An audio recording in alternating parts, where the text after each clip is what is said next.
Is William Lane Craig actually right about young earth creationism?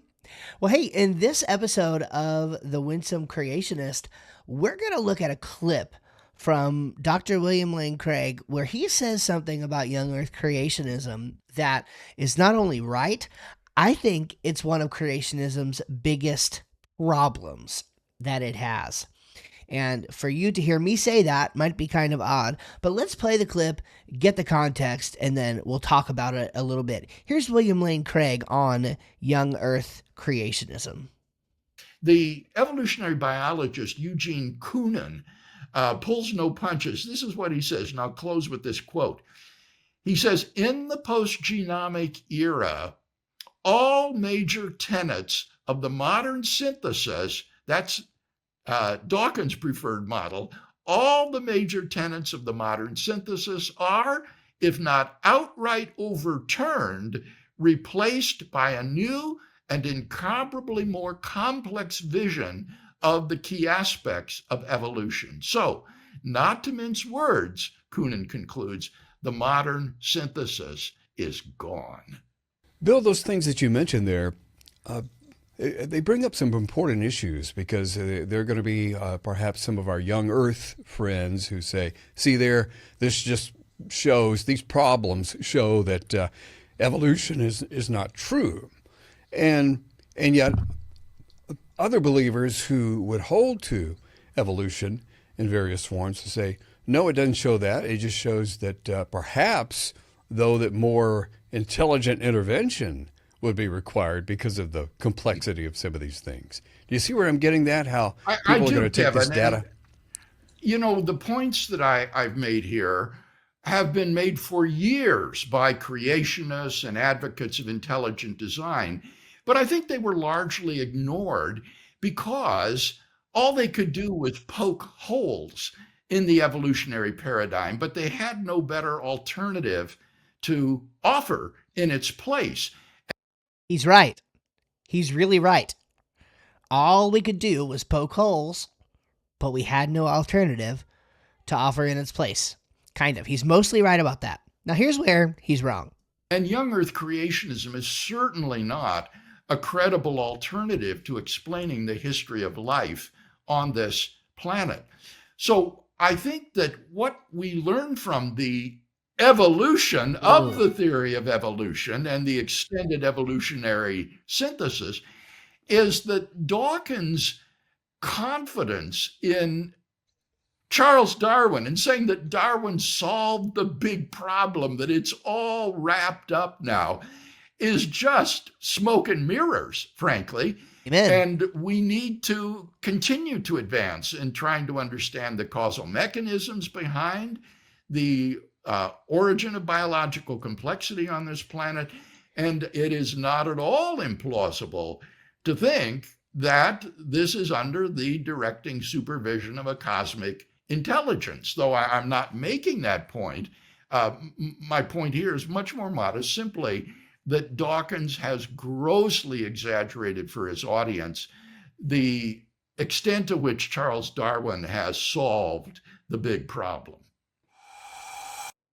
Right, so here we see Craig really on two sides of an important issue. And really, if you've been in creationism, you've been thinking about these things for some time, you might have heard some of these things, but you may not even realize all the layers to what Dr. Craig really just said.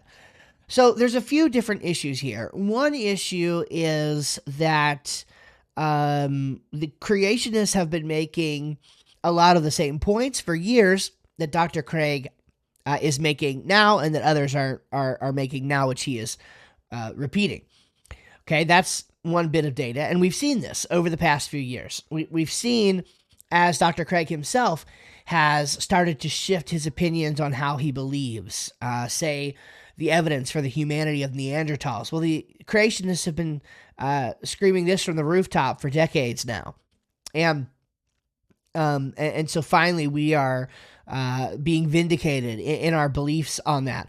Another belief is that the Darwinian synthesis seems unable to create meaningful change above the level of family most of the time and sometimes order in the Linnaean classification system. And yet, we've been saying this for years and years and years. Michael Behe said it in his book, Darwin Devolves. I think that was like 2018. And so now suddenly, most of the scientific community has shifted that direction. But of course, for all those years before that, when only young Earth creationists were saying it, our criticisms were bunk, And so there's this really interesting thing going on where now many researchers who are not young Earth creationists are catching up to the young Earth creationists research. So it's very, very interesting, actually, that these creationist scientists who have been lambasted for decades now as being less than their other scientific peers because they didn't go with the mainstream, they're now being vindicated, okay? But now Craig introduces a problem, and this is where I think he's right. He's very right in that creationists have not done a good job at overall creating a viable alternative to the evolutionary synthesis. Now, there's multiple layers in that as well, all right? One layer is it's that there are creationists who are doing lots of good work towards new models. I mean, the development of Brahmanology, which is the study of created kinds and trying to understand how organisms change over time from a creationist perspective, that field was created in 1990. Okay? So for over 30 years now, creationists have been working towards that. The problem is that most people, and I would argue probably even Dr. Craig, isn't aware of the existence of these tools and these developments. And most of the time, the loudest voices are the ones that are associated with creationism. Those loud voices are typically anti-evolutionists, right? They are those who are focused primarily on breaking down evolutionary models rather than primarily on building up the creation model. So we need more awareness for those doing great work to build the creation model, which is part of the reason why this podcast exists. So he's absolutely right. If you're listening to this as a person passionate about creationism and wondering what you can do is whatever fits within your area of expertise and passion that will help to advance a creationist model rather than just tear down evolution. I'm not saying that tearing down evolution was a bad thing. Obviously, it was a good thing. It had benefits, and now a lot more scientists are starting to realize that the modern synthesis is dead.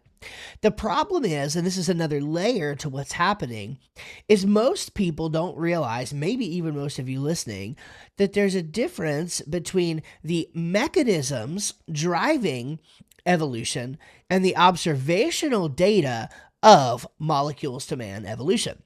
So this is where you're going to have people like Dr. William Lane Craig, like Dr. Michael Behe, and others who believe that evolution, quote unquote, in a very general sense, molecules to man, is true, but that God's intervention was required at certain points along the way. And here's the thing. There's no good model from the old Earth perspective, theistic evolutionist perspective. There's really no good model of understanding what God's intervention looks like there either. So it's two sides of the same coin. When they look at evidence for evolution, to call Dr. Craig an evolutionist in the sense of he believes in the same ideas and mechanisms that Darwin did would not be accurate. But it would be accurate in saying that he believes in the history of life, generally speaking, that the evolutionary paradigm would support.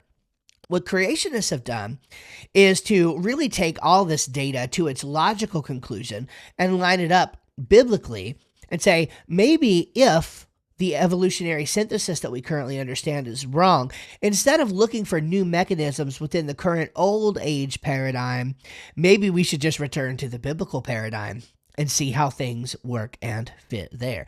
And creationists have done a lot with very little time and very little money, I should say, to do that.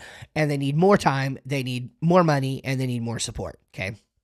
It's going to be a very important thing, and you're going to hear me make some announcements to that end probably before the end of this year of things that are being worked on to help get them that support, which I'm very excited for. All right. Now, the final thing he said is that Young Earth Creationism is certainly not a credible alternative to the explaining the history of life on this planet. And of course, obviously, I would vastly, majorly disagree with Dr. Craig on this point. He certainly sounded like classic Dr. Craig on that because he's not a fan of creationists. But here's what I would say. There are very many points on which, as he pointed out, creationists have been right. And when it's interesting because he's so confident that young age creationism is not a credible alternative. And yet, he has admitted two things. He has admitted that creationist scientists of years gone by were right about the impossibility of the Darwinian mechanisms of evolution, on the one hand.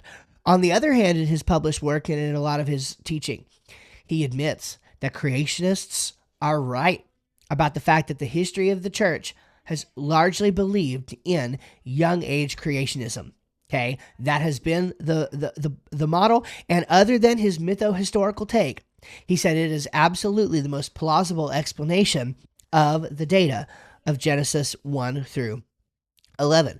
He says the young earth creationist hermeneutic is something that must seriously be dealt with and contended with because it makes good sense of the text. So, it's interesting. He's sort of in this middle ground here, where on the one hand, he acknowledges that our scientists have been right for a long time. On the other hand, he acknowledges that our hermeneutics have been right for a long time.